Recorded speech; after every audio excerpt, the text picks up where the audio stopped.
Hello again, welcome. SVPod with Stanford Steve. I'm Scott Van Pelt. Another card. Oh, boy. Worked out well. I remembered everything. We got to the content.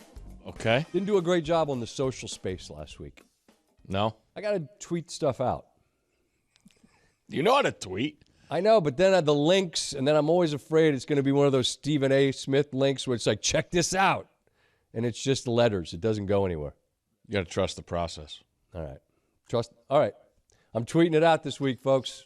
But you're here right now. You're already getting the good stuff. On the card, I have a list of things I want to get to. Includes things that aren't really sports related. A lot going on this weekend. Okay. There. But I want to begin with this.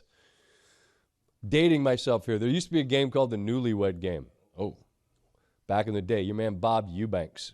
Yeah. Game show, newlywed couples, they'd sit there and they'd be asked questions. How well do you know your spouse? I can guarantee you that I can answer this question for him. Okay. We begin with this question.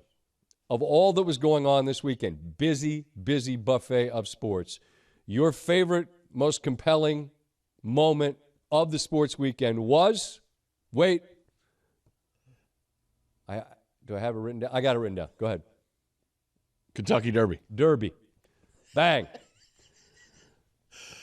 You've been. Yes. Is that where you wore the USA flag thing? Yep. Pink on Friday for the Oaks. Nice. Yeah. You'll never go. I will not. No. It's not your cup of tea. You know? Lots of people, intoxication, crowds. Everyone's wearing. Could get boxed in. Costume party. Yeah. I'm not judging it. I mean, everyone that goes loves it. Mm-hmm. You gave me a choice. What was my choice? What was my would you rather? I texted you. I said, would you rather, which is our favorite game to ever play, Sean Ursillo. Yep. Would you rather sit in the infield for a whole Saturday of the Derby or sit in the pit for the whole F1 race? I think I said pit F1. Well, your first choice was death. Death's not an option. That's how the game is played. Death is not an option. You did answer it, though. Pit. And I'm scarred. It's PTSD because of the year that I went to the Preakness, which I know is not the same as the Derby. But the infield, it's the same idea. It's lawlessness. It's Mad Max. There's things going on that shouldn't happen. Survival of the fittest. There you go. And that's exactly what it is. And I'm not fit. I'm not built for that fight. And that's totally fine. But there are instances where you could be there and enjoy it. But I had the correct passes to get to the correct spots. Which could be set up. Now, that's a whole process in its own. Okay. But there is a way for a person like you that really doesn't bet on horses, really doesn't like to get out there and get wrecked in public or have mud on your shoes. No, none of those things work for me. But there's levels that keep being built, and now it's finally done. Tarico and the crew, shout out to that crew, Randy Moss, Jerry Bailey. Those guys were awesome, giving you the whole lay of the land. I'll just tell you right now. I'm driving home. We're driving home Friday night, 3 a.m. Mm-hmm. It's pouring. Not great. Like, I didn't know, we drive home and that MacArthur, there's trees, and they don't have a lot of days left. And the combination of wind and rain right on the river, we're feeling it the whole drive home. Cheating death to serve you, the Americans, and wherever you are in the world, the sports fan. That's what we're dealing with on a nightly basis, driving home. And we go 10 a.m. soccer game plan, followed by 11 a.m. Saturday morning, and I'm driving home saying, no way. Daddy gets to sleep in. We got Derby Day. We got Game 7. We got Game 1. We got the Mets in Tampa. That's a whole other conversation. And sure enough, I get up, 9 a.m. Yep, girls, your game's on? Yeah. I'm like, oh, boy. And I look outside, and we have puddles in our backyard. Just got the mulch done, water, overflow, mulch everywhere. Wait. You did the mulch? No. Excellent. Got to have a guy. That's from previous pods. You got to have a guy. My dad taught me anything in life. Buzz, you got to have a guy. For everything, there's a guy. You got a mulch guy? Mulch guy. Excellent. How's it look? You get dark mulch or the brown? We went dark this year. I really like the really like the black dark. We got the black shades on the windows on the outside. Thought it a little match there. Love that. Now I'm thinking, black door. Got to redo the garage doors. Now we're thinking just whole projects. Just piecing it together. I like that. But so there's puddles, and you're thinking that Dad's going to be in the sarsaparilla early instead. Doubleheader. No, we're and we go. We got to split up. We got be on time. I got the second leg. We got 11 a.m. And I'm like, wow, they're going to play. And I'm sitting there. I'm driving with my daughter. I said, you know what? This is good. I said, you know what else? Adversity has to happen. Adversity. The other team's going to play in the rain. There you go. Now, the conversation needs to be had. Can we get white lines on our field? We have blue. Can't see it. What is this? Can we set MSI? Yeah, MSI. Let's get some white lines on the field. For Steve. You can't see it. Tighten it up. You got parents wondering what's out of bounds. We got new referees, goal kick, corner kick. What are we doing? What are we doing? Get some white lines. What field is this? Where are we? We're at Ritchie Park. At Ritchie Park. Come on. I'm not going to get into the grass situation because, it held the rain, I will say. But I said, this is going to be good. Adversity, your feet are going to be wet. Everything's going to be wet. You fall down, fine. Get back up. Play. Get up. We go. We play. And I think they got umbrellas for the players over on the sidelines. Dad's got his chair. I'm soaked, and I'm cold. It's probably 50. It was not great. It was low 50s. We dropped 40 degrees in 4 days here. Yeah, and I'm sitting. I'm like, wow, this is. I'm getting in the car. I'm turning the heat on. Like we got to get our hand. We got a big day here. Yeah. Go home, take a nice hot shower. Wait, did we win? No, we lost that one. Wow. We won the 10 o'clock game. Yeah, goalie play is a little spotty. They're 10. I know, but I asked my daughter one question. Okay. I said, do we practice? Do the goalies get help on what to do at practice? We practice every week. Yeah. And she said, sort of. I said, okay. That's all. Okay. All right. And, we got home, nice hot shower. Had plenty of laundry to fold while the day unfolds for the Derby, right. And I was in my. You love it. Yeah, love the Derby. Best. Love it. It's fantastic. It's.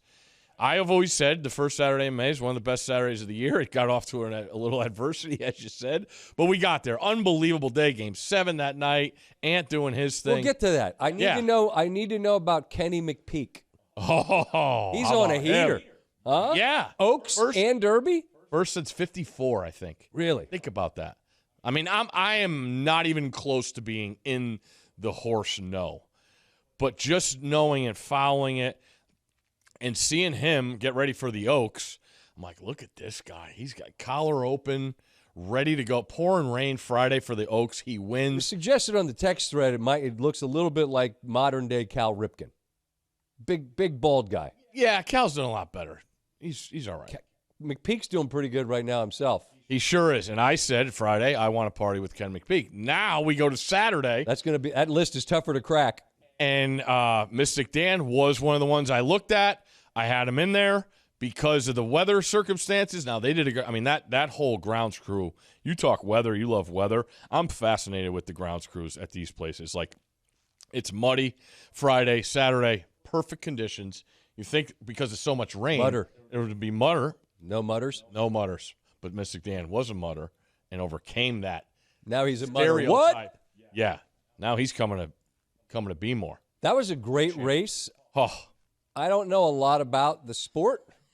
Don't know how to bet it. You watched. I did watch it. Okay. Well, absolutely watched it. Okay. Absolutely watched it. It's a spectacle. It really is, man. Look, I haven't been. I appreciate every bit of what it is. I think that there are events that you got to go to because there are events, and then there's places.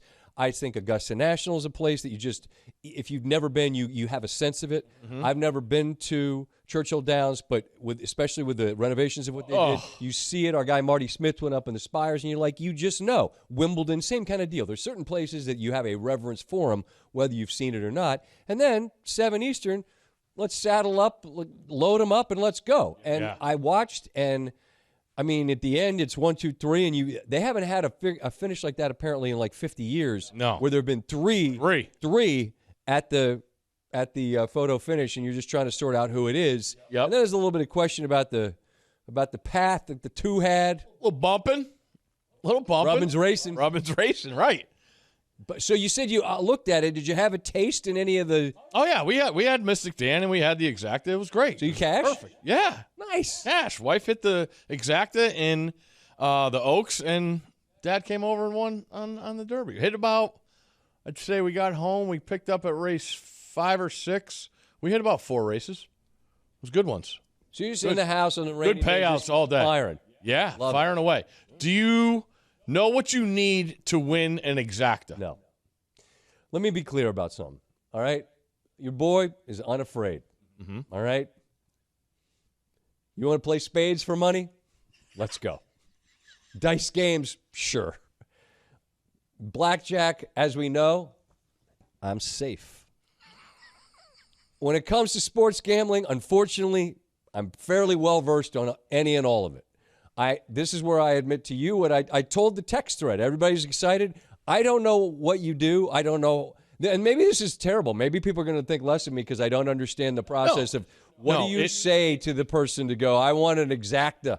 I assume that's 2 horses? It could be as many as you want. And what do I need? You pay for those. You got to come in first and second. I figured that. Yeah. And then the trifecta is the 1, 2, 3? Super is 4. Yeah. Okay, I would have got that right. I would have got that right on a multiple choice test. I get it. I just have never done it. I say it all the time. It's just like, and it's a lot of times because like we're sitting there, we're not talking about horses all year. It comes to Derby weekend. All right, hey, who do you like? What's this? You aren't taking the next step to be like, okay, I'm going to throw a wager on here. What's an Exacta? What's a key? Try key. What's win, play, show? All that stuff. It's just like being at the casino, and you see that craps table. The lingo is very, very intimidating. Dollar yo. Kenny Mayne, what's up? 1 for the shooter. I told him Mystic Dan too. But that's what I equate it to. So it's similar to that. Because you got to take that next step. When you go to the craps table, there's the guys that are hanging around. Yeah, we getting drinks here? Yeah, all right. I'll have one. What do we got? All right. You got to take that next step to be in the mix. You got to get in the mix. I'm not in the mix. And it's perfectly fine. I've grown up on it. We've went to Saratoga every year, growing up. OTB, OTBs. I mean, there were some things said about OTBs on our text thread that I did not appreciate. Yeah. I grew up going OTBs and highlight. Don't judge. So that's me. So I refrain from that. But yeah, it's an inner circle, but there are more than willing to let you in, especially for a day like that. Sure, but so my thing would be I want 3 or 4 of them, and I want to put them in. I just throw them out there, so if they finish in some variety of what I've got, then somehow I win. The key is having first and second. If you can bet as many as you want. Okay. I think I had an 8-horse Exacta box. And? Winner. There you go. Yeah. I don't get it.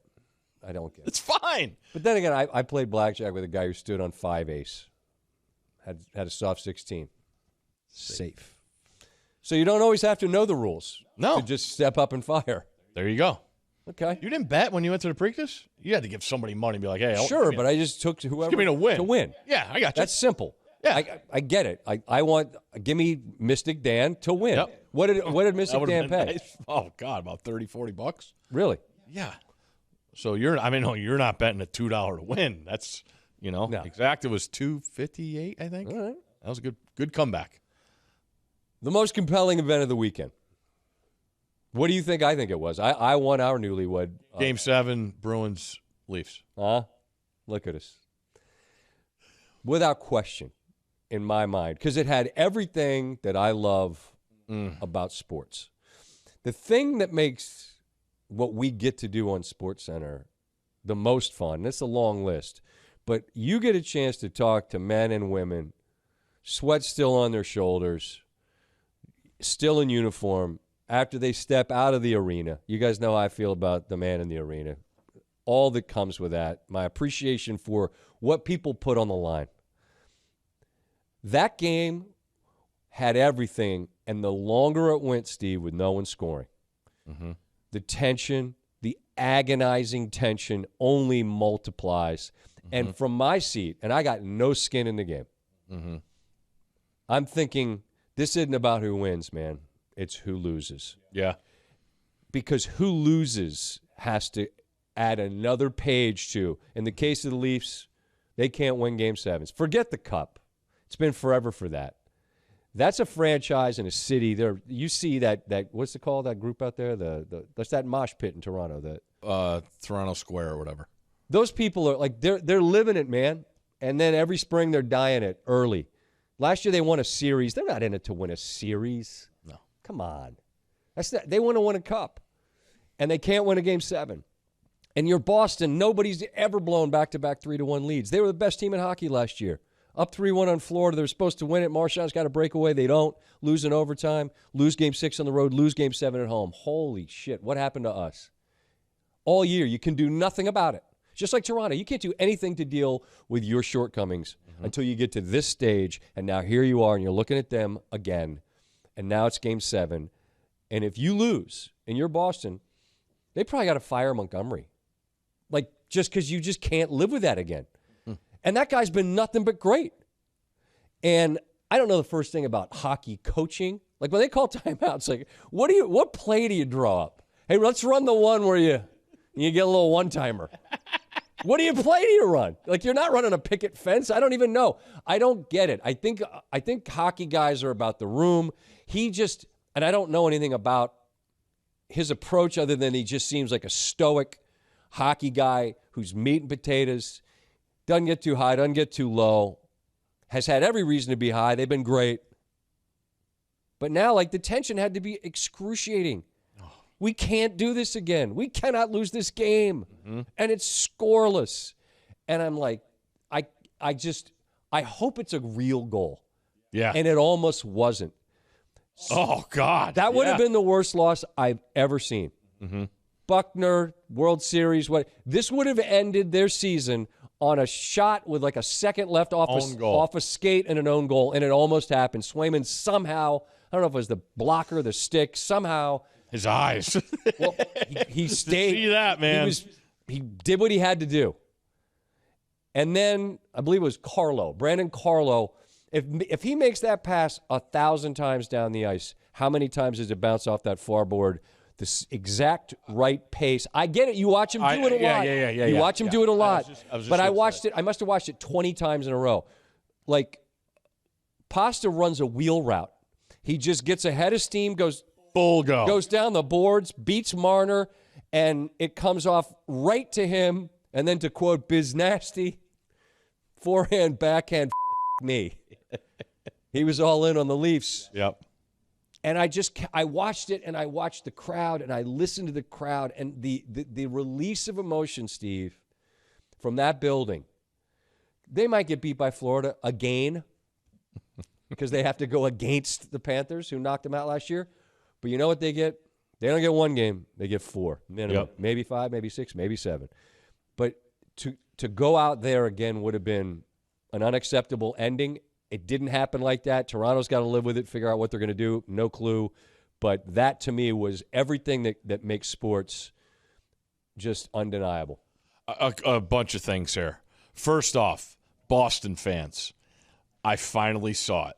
It's been over 20 years, and you were nervous as hell. And it was awesome to see. They were doubting themselves. They were doubting the Bruins. Dude. They could not come to the realization that whole time. And I love our production crew. Keep putting it up. First team in any major sport to possibly blow 3-1 back-to-back. That thing was building and building and building. You know, no more 3-0 jokes to the Yankee fans. Like, it was going to be you. And for 25 years, you have been so spoiled and always had Tom Brady to bail you out. The Bees have been in the mix forever. And now your top team was going to be the talk of blown leads in all of pro sports. You were nervous, and that's a great feeling to have because welcome to the real world when you start to doubt your own team.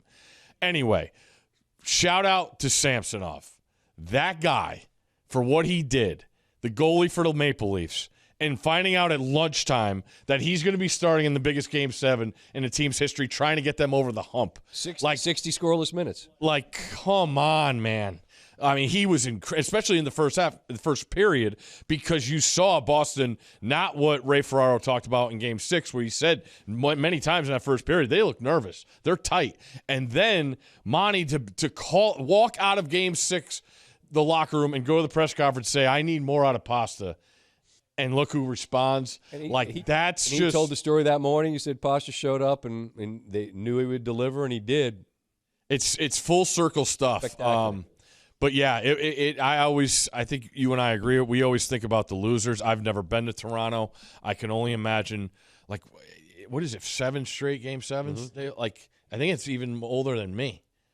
Isn't it like 54 years? Yeah, it's been a minute. It's a long time, and being a Mets fan and feeling a lot of pain, like, I can't say anything. Like, there's people that are around my age that have never seen them win a Game 7. No.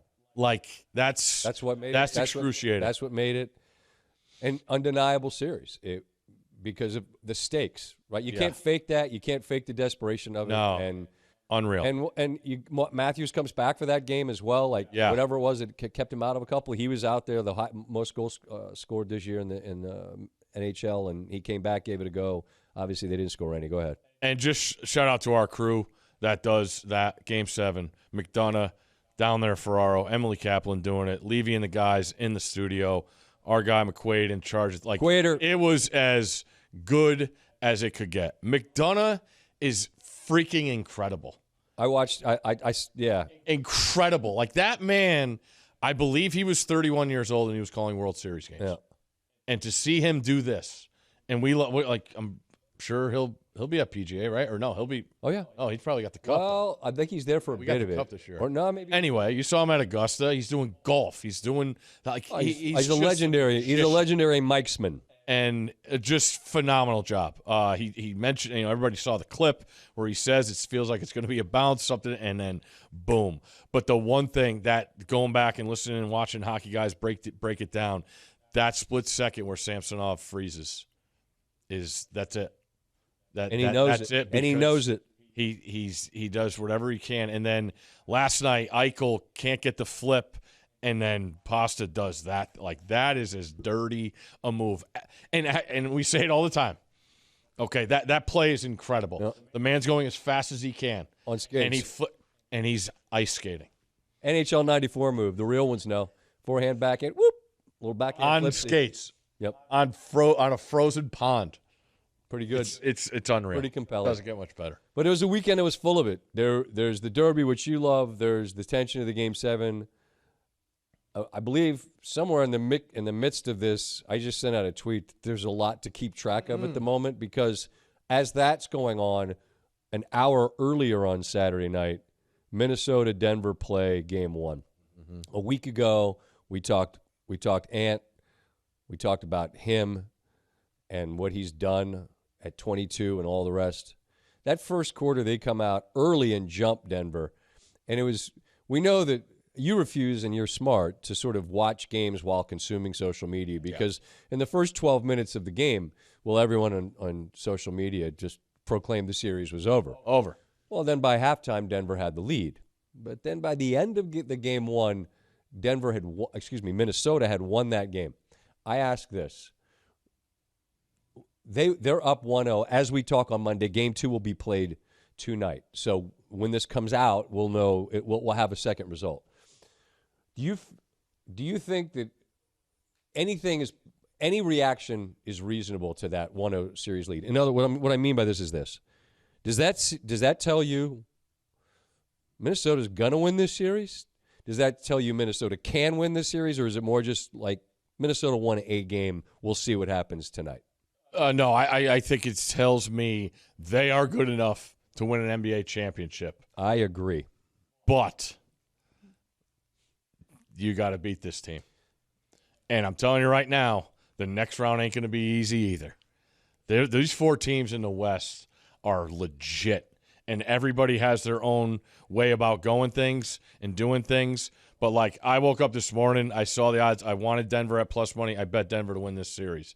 I look at Murray not having a point in the first half. I don't know. He's definitely not 100%. I don't know if he's going to get back to 100% in this series. Now you got counterpoints. I'm going to die on this hill. I will say it. I've told Legler last week, Naz Reid is a better player than Karl Anthony Towns. Now, he's better. He's a better player, and he showed it the other night. I can't believe they brought Karl Anthony Towns back in the game. Couldn't believe it. Look, and I just love what Naz Reid brings to the table. He's got more muscle. He's got more want to, and you're going to need that. And for the first time, I saw Jokic struggle at the rim. He struggled at the rim. Okay. And as good he is, now I can't wait for. You just don't like Karl Anthony Towns, and that's fine. But no, you're saying he's better than him? Yeah. I would rather have him. Okay, that's different. I would rather have him. All right. That. All right. And I thought he proved it the other night. He was sensational. I think now you could argue he's as much the reason they won as Ant, who just had 43. Why wouldn't you? Man. Good God, is he sickening. I mean, he is sickeningly talented. And like, I love him. Can you imagine having this opportunity and being the head coach and not being able to stand up during a game? You could see him. Like you could Fitchy. You could see Fitchy. Oh. He's in time. Yeah, he's like, come here. And it's like, they can't hear you, coach. Think how much that would suck. Oh, I man, broke my effing knee. Oh. Ouch. I think that because it's him, because we all anointed him last week at the same time, and then he went out on the road and led him to a win, that it's hard not to start. You just said they can. I asked you, could they win this series? You said they could win a title, and I said I agree because I do. Mm-hmm. But there's still a long-ass way to go. No doubt. Particularly because of this Denver team that stands in front of them. I am a big Malone fan. I think Michael Malone's an excellent coach. I think Denver, they did the thing organizations don't do. They gave him runway. They let it bake. They gave him time. A lot of organizations wouldn't have. He got that time, and they were rewarded because last year they had a parade. By the way, that's the drunkest any coach has ever been at a parade. We're going to run this shit back. Run that shit back. He's definitely a 1 seed. Coach Arians, but seed. But Coach Arians lives in that lane all the time. I've never seen Malone like that. But hey, he earned the right to get wrecked because they had a parade. I'm a big believer in him, and now as I sit here with you talking early on a Monday, I'm really interested to see what tweaks do you make. Mm-hmm. What do you do to try to make it easier for your guys? And maybe there is no easy. Maybe it's going to all be. Maybe it's all going to be difficult. It probably will. I will say, but it's fun to see the answers to that. Going back to that Lakers series, I thought LeBron and AD did a great job of breaking them down defensively. Mm-hmm. If there is a hiccup in Jokic's game, he's not the most agile, and defense is not his strength. And they made that. They put him in that pickle of a pick and roll. And now you've seen Edwards just take it to another level because he's just so much bigger and faster than anybody that Denver has. Like, okay, people are talking about adjustment. You're going to put Aaron Gordon on him? Yeah. Like, KCP, he's a very good player. But to see the size and the strength that Ant has, like, it was a non-factor. He gets to that point and he does whatever he wants. He does. And what he doesn't want is to be compared to Jordan. I love that. He's like, just stop. Just stop. But it's hard because when I watch him play, there's certain moves where because of his body type and because of the way he rises off the floor and because of the way the ball goes in the bucket. You know what I'm talking about? The ball doesn't go in the bucket the same for everybody. Mm-hmm. Something about the way when he shoots a jumper and it goes in, it looks like it's a video game like where it's on a loop. It doesn't bounce. He doesn't make shots that hit the rim and hit the board and roll around and go in. It's pure. It feels like anytime he makes a bucket. Yeah. And even on the defensive end, his switch is on, man. Well, because on. He'll switch on anybody. Yeah. I don't care. 1 through 5, whatever you want. I'll body you. I just don't know how you get the switch off. Like, that thing is on. Wants to kill everything in front of him. Man. The other series doesn't get started until, I think, June. Like, OKC, they've been on ice for a while, and they wait for Dallas. I thought Kyrie was interesting. The other night, when he talked about being like the old guy. And then you look it up and you're like, you're not, but you are. Like, when you're 32 in the NBA, like, they look at you like you're Unc at the cookout. You've been around, and he's seen battles where he's been the guy. He's come out on the right end, come out on the wrong end, taken one of the most consequential shots in modern NBA times, hit it. And a year ago, he teams up with Luka, and because of the way it ended in Brooklyn, I mean, I don't know how many people are like rooting for it to work, because it's like, and now it's like he's settled into a great role where those two, with all of the others, the ancillary pieces, losing Kleber hurts more than you know. Like, that's a guy that can bury a bunch of threes. He's out for a couple of weeks. But those two against OKC, I find it's a fascinating thing to see, because New Orleans couldn't push him. Dallas certainly can. Mm-hmm. And it feels like, we talked about the tension and the pressure. Luka hadn't been in the league forever, but he's been in the league long enough where it's like you want to see him get closer, right? Not around, but deep, deep runs. Like, can you threaten an NBA Finals appearance? So I feel like it puts, if you ask me, in my opinion, who's more pressure on in the OKC Dallas series, I think it's Dallas. I don't think it's on the youngest ever one seed. I still think they're ahead of schedule. Yeah, I look at this opportunity, man, and you don't know when we've talked about it when it comes. Like, this is as good. Like, you're the one, you're gonna have home court throughout. Like, don't blow this. And I don't think, I'll be very surprised if Dallas gets one in OKC, knowing what that gym is. And I think that series starts in Dallas in Game 3. Well, they're going to have to win one, and they're going to have to win an OKC. Yeah. I understood. No time like right now. No time. I hear what you're saying, and I'm not trying to talk OKC into like throwing a parade for themselves because, hey, you guys are young and ahead of schedule.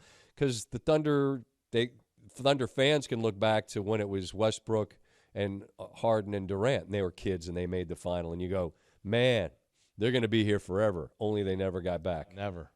Only they never got back. Mm-hmm. So I 100% understand the point you're making. When the opportunity's there, you got to seize it.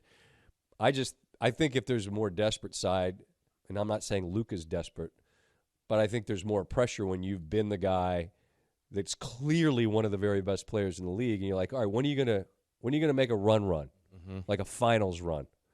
And OKC's they're a formidable opposition, and they were better. I think it was 3-1 in the regular season, but I hesitate to. You don't know who's playing exactly, and what's the rest, and none of it's equal. So I just like I think the Edmonton series coming up in the Stanley Cup playoffs. They got is that Monday night? I don't. No, think so. I get confused. What day is what? Only one hockey game tonight, I believe. But they got dominated in the regular season in that head-to-head. So it's like I think they lost every game they played. So it's like, how much are we supposed to fear you? I don't know. I never know how much of that I'm supposed to take into account when we're talking about what happened in October versus what's going to happen in May. Yeah, I also look. We talked about Ant last week and being somebody that people are going to be new seeing. Wow, hold on. Just Edmonton didn't play Vancouver until Wednesday, but Canucks won all 4 of those games in regular season. Wow. But OKC has a chance. Like, if you haven't watched him play, Chet has been the real deal. All of them. Jalen's a star. Yeah, it's awesome to watch. And the bigs for Dallas that they got at the trade deadline will be huge, knowing that Oklahoma City doesn't have a lot of size. They do not. In the East, who are you picking? I'm staring at Dallas. Okay. Staring at him. I feel like Luka goes crazy and they win the series. All right. Happy to revisit. Okay, so he hadn't lost a game yet. Neither of the Rangers, by the way. How long can you go without losing a postseason game? In the Eastern Conference, in the East, I feel like it's a gas tank question mark because I just wonder how much does Cleveland expend? how much did the New York Knicks expend, you know? And we start to get some answers here. Again, we're talking on a Monday. Bing bong, Knicks Pacers, which should be a fun series. Oh man, does that bring back memories? What? Oh, Knicks Pacers, like that's some of the best. Old school stuff. Some of the best buildings I've ever been in were the Garden with Spree. Black Air Force Ones. Oh my God, that place was bananas. Bananas. I think it's going to be way tougher for the Knicks than people are saying. I totally agree. I like Indiana in the series. It's the total opposite ways. Now, New York does get their share of threes up, but Indiana is just going to say, we're going to try and outscore you, whereas the Knicks want to bend their knees and try and stop you, where Indiana has no interest in doing that. That's fine. But it's the new age, man. Let's run. Stop us. And it's a big spot for Halliburton. I thought he did a great job, starting this new regime. He did. No one in the history of the NBA has done more interviews All-Star Weekend than he did this year in Indiana. Caitlin Clark will probably match him by 2 weeks from now. Right. But he did everything, and his play sort of tailed off. They kind of coasted to the finish line. But it's a huge spot. That building is as good as there is in the league. I can't wait for that series. I feel like it's got 7. Yeah, because I think it's going to be hard to win in either road joint. Somebody said on Twitter that like the organ in the Garden is the soundtrack of sports, and I could hear that with the defense chant like as I'm sitting here. I mean, there's been through the years just some incredible shots in that building, and it's why I've always said I root for the Knicks to be good, just because it's way more fun. Sports are way more fun when that building and that city have a basketball team to be cheering for deep into the spring. There's nothing better.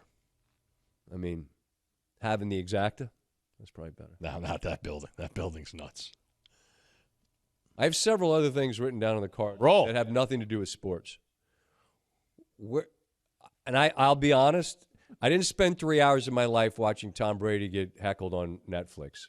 But I saw, by the end of the day, I felt like I had enough of the pieces I saw from social media where it's like a puzzle, and I have enough of the clips to see the picture of what it was. It seemed like, it was a lot of fun. It seemed like Brady was a really good sport. And I'm just trying to think, why would you subject yourself to a room absolutely murdering you for 3 hours? All right, I got a mission to make. All right. I didn't watch it, and I will not watch it. Why? Because I have Tom Brady fatigue. The fatigue? Fatigue. I don't have – I had to watch him win for a whole freaking career. I'm tired of him, and no offense to him. He's the best quarterback I've ever watched in my life. I don't care what happens to him now. On the other hand, I will say this thing, going back, waking up this morning and seeing what people were saying, this is like a drug for social media people. Because I used to watch like the old, like Ross did it, but like the old Comedy Central roasts. Yeah, like I loved those things, were awesome. Mm-hmm. But this thing being live, that's like going back a day later, 12 hours later, and reading people's stuff. I'm like, wow, people were like on pins and needles of this because, things are going to be said, right? And they were said. And the live aspect of that is like you don't get that. You don't get that in our world anymore. No, not like that. Not so many things are scripted. I think this could be a huge. Who did it? What do you mean? Who was did it? Prime Video or who? What was it on? Netflix. Netflix. Like, so you can do what there's no out of bounds. So those out of bounds lines we need over Richie Field. There were none. Oh. And people, although Ross went at Kraft about a massage, and Brady said, "Don't say that. Don't say that shit again." And he meant that. I think Brady meant that. Like, to me, that's Brady being like, "Look, I signed up for this. You want to come for me? That's fine, but leave him out of it." Although, you walk into the room, you know you're on the list to be heckled. Nikki Glaser, that woman, absolute whatever, triple threat, 100 whatever threat, absolutely beautiful, hysterically funny, impossibly profane, like crushes any one of those that she does, just destroys them. Belichick, I think, we've tried to explain this to people. Someone on SportsCenter, I think a lot here. I've been fortunate to be in social settings around him that have nothing to do with you just played the Jets at 1 o'clock and you're in a cutoff hoodie and it's, I don't know. He's like Daniel Day-Lewis, method actor. He was never going to break character, and he didn't. But he's not that guy. You all were around him on game day. Oh. Army, Navy football is one of the things he loves. Unbelievable. Right? Unbelievable. I knew it because I've read the book. If you haven't read his book, Education of a Coach, that's where I realized it, and I'll never forget the way he talks about going out to practice. He was the ball boy, and he's doing pat and go and warming up with Roger Staubach. Like that was his life. It was Navy football, and then to talk to Coach Corso the morning before game day and go through the 3 games that he was the coach in and remember every single detail. And then Coach Belichick to bring up what happened in practice the week of one of those 3 games and what happened, and then the play coach ran to seal the win. Like, that's like, I can't tell you how much I appreciate that. And remembering that. Well, the football mind of the man is unreal. When he did the NFL's Greatest 100 Players with Rich Eisen on NFL Network, and he knew the play Ed Reed made had nothing to do with New England, but he knew what Reed had done and how he baited Manning into just watching that. But that's very specific to his football IQ and acumen and the appetite for all that.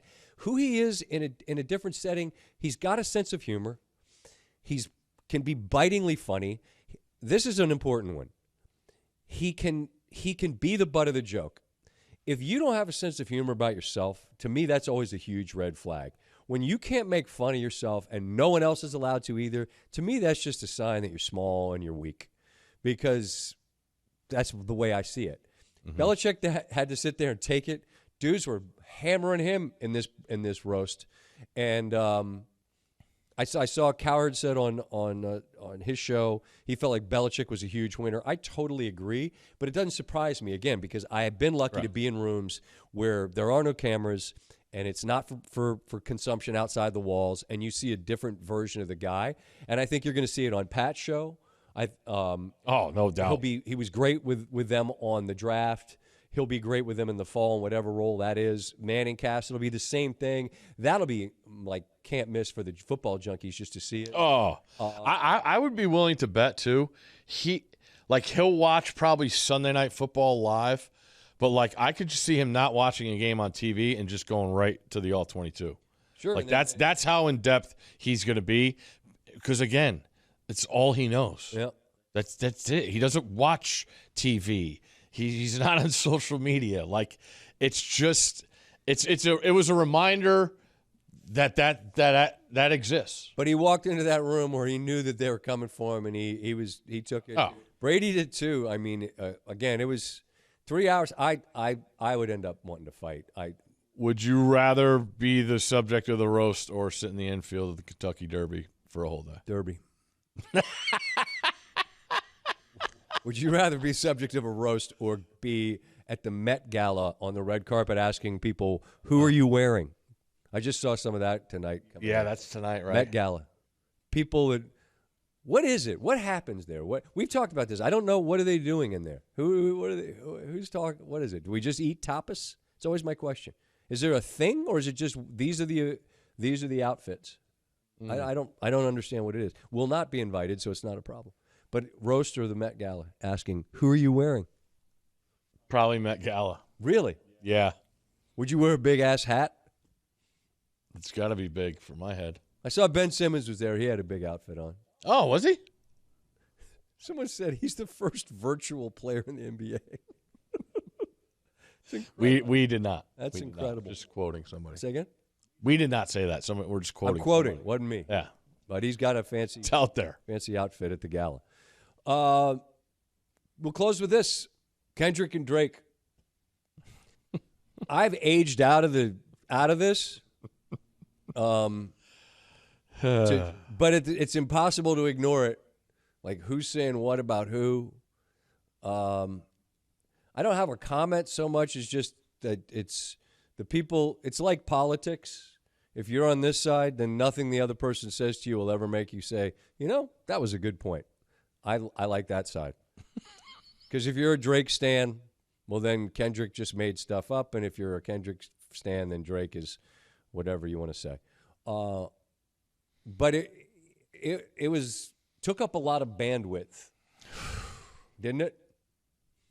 Yeah. What if there were media beefs? Oh, man. Huh? That would help ratings. I would go at some people. But you can't punch down, That's the, and see, this is what started the whole thing about, like, is it a big three or who's in it? J. Cole was like, I said some stuff. I was messed up. I'm going to go over here. We're good. That was smart. But these two guys are like, whatever you say about who's on whose level, at least they're in the same weight class. Mm-hmm. So, but at this I'm old. I don't want to go with anybody. But it'd be fun to do it. Like, a radio station's playing that? I don't think you can. Right? Like, I mean, it seems like it mostly just exists in social media, and then how I haven't listened to one of them. Haven't you? No. Come on. I'm sorry. I was. You said you've outgrown it. I was out after LL and Cannabis. That's the last beef I remember. Nas and Jay-Z had one. What about Kool Mo D versus Busy Bee? That's one you should know. That's what the Beastie Boys said about battle rap tapes that they used to listen to. There's always been battle rap, but like back in the day, it would be like your man Curtis Blows. Like, I mean, that was like, I am hot and you are not. I think that's how rap battles used to go. That's not really how it went, but it might as well have. But then, no jokes. Like, obviously, stuff got messed up. And, you just don't want it to get to something crazy Tupac Biggie nonsense. Yeah.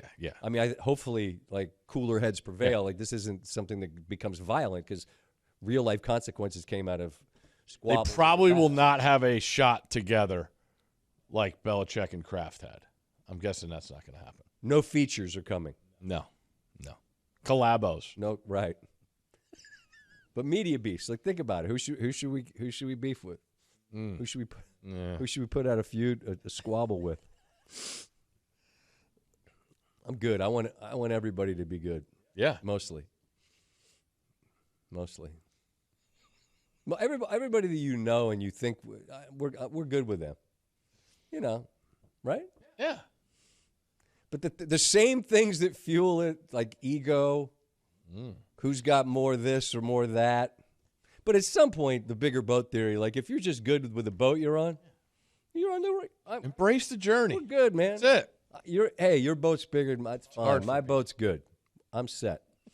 I hope your boat sinks, but it's not really. I don't want anyone's boat to sink. But I thought about how the same things are in play that could make it. Although at some point, I guess you'd have to rap, and then that would probably you would have to go to the lyrics, pen to paper. Sure, I got rhymes.